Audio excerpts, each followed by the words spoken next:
एक दिन आरव अपने दोस्तों के साथ पिकनिक पर गया था। सब लोग पहाड़ों के पास एक खूबसूरत जगह पर थे।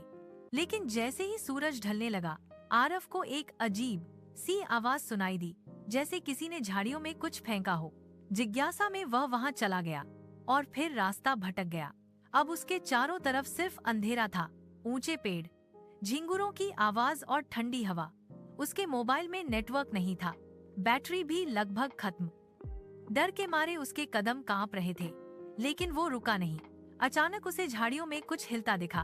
उसने टॉर्च की रोशनी उस तरफ मारी और उसके सामने एक बड़ा बाघ खड़ा था। उसकी आंखें लाल चमक रही थीं और उसकी गरज से पूरा जंगल कांप उठा। आरव के दिल की धड़कन रुक सी गई।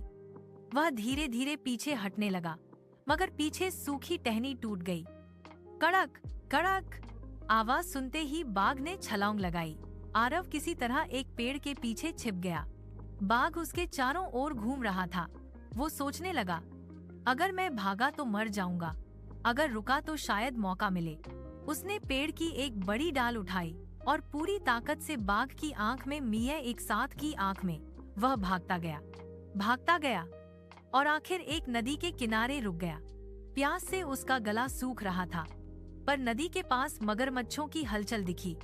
वह एक ऊंचे पत्थर पर चढ़ गया और वहीं रात गुजारी। चारों तरफ जानवरों की आवाज़। सुबह उसने देखा कि उसके चारों ओर पैरों के निशान हैं, शायद इंसानों के। वह खुश हुआ, पर तभी झाड़ियों से एक लंबा सांप बाहर निकला।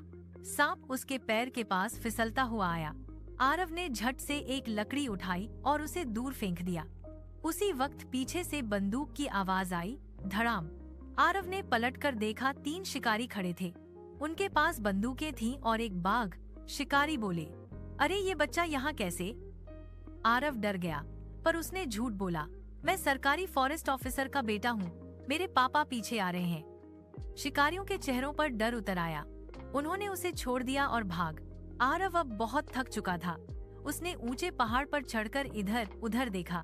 दूर उसे एक हेलीकॉप्टर दिखाई दिया, शायद रेस्क्यू टीम थी। उसने अपनी शर्ट उतारी और हवा में लहराने लगा। कुछ देर बाद हेलीकॉप्टर उसकी ओर मुड़ा और उसे बचा लिया गया। जब वह गांव लौटा तो सब लोग उसकी बहादुरी के किस्से सुनकर हैरान थे।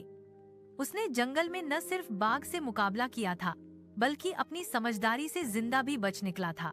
मॉरल ऑफ द स्टोरी कहानी हमें सिखाती है कि डर कितना भी बड़ा क्यों न हो, हिम्मत और दिमाग से हर खतरा पार किया जा सकता है।